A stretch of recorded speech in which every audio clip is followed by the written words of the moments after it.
and I was a director, and I had a director on my team, but that was it. And I didn't understand how to move past that, and had been at that same level for a very long time.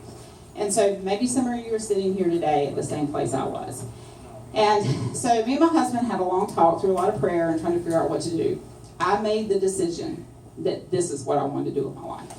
And that was the turning point that propelled me and my family and my team to the point I am in my business now. And you know, my goal is to build a national team with this company.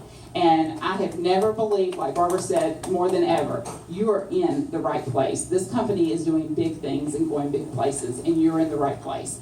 I feel like that we're on the verge of some amazing growth. And we've had some hard years. And even after promoting to an executive team, you know, we've had some hard years. My team hasn't grown over a couple years like I had hoped it would and had wanted it to.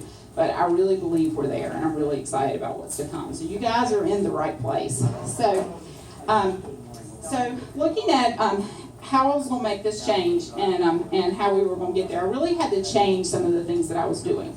So when I started looking at why my business was where it was, and looking at the executives and above in our company, I knew that to make the career kind of money that I needed to be at the executive level and higher in this company.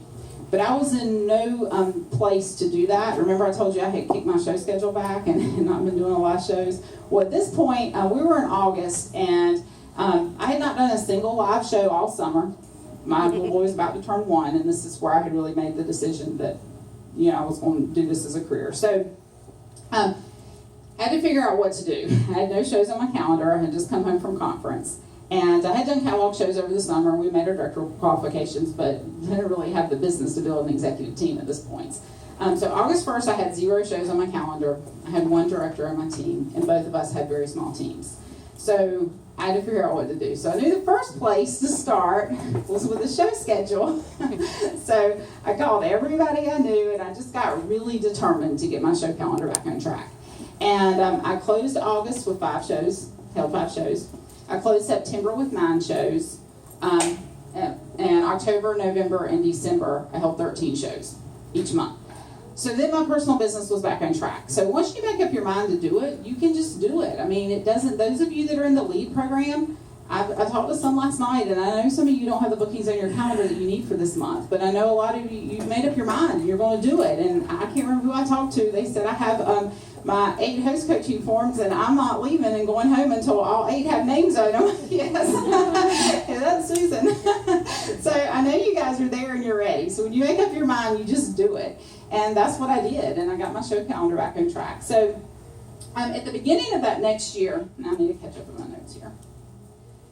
So at the beginning of the next year, I had my show calendar back on track, but I knew then that our team had to really change things about recruiting. I had always been a big recruiter and recruited, but I never really knew how to work with people, and then my retention was just terrible, I'll just tell you. I brought in a lot of people, but the retention wasn't there. So we were not going where we needed to as an executive team. So for the whole next year, I really worked on my personal show schedule, personal recruiting, and then trying to get my team to recruit. And I'll tell you that you can't build a big organization without a strong business, but you also can't build a big organization with just a strong show schedule. And that's what my business had been like up until that point. I had had a great personal business over the years, but that's all I had had. And over that time, let me catch up with my notes here. Okay, so the big thing that changed was I got crystal clear with myself on what I wanted to do and where I wanted my business to go. And I think for a long time I had not really been focused on what I wanted to do with this company and where I wanted to go. So therefore, I was just kind of doing the things I knew to do over and over. So let me ask you, are you crystal clear on where you're going and what you want your business to look like? What do you really want this business to be able to provide for your family that you do not have now? I want you to spend some time this weekend thinking about that. Because if you're not crystal clear in that, your business probably is not giving you the results that you want. And I know it wasn't me. It had not for me up until that point. So the bottom line is I became incredibly intentional on where I was going and what I was going to do to get there. And I'm sure by now you're wondering exactly what I did. And I'm going to be sharing with you over today and tomorrow the things I did that worked for my team to help us build to an executive team. And I know that some of these things will work for you too. To start with, I knew in order to build the size team I wanted, we had to bring in a lot of people. Because I mentioned I did have one director on my team, but we both had very small teams.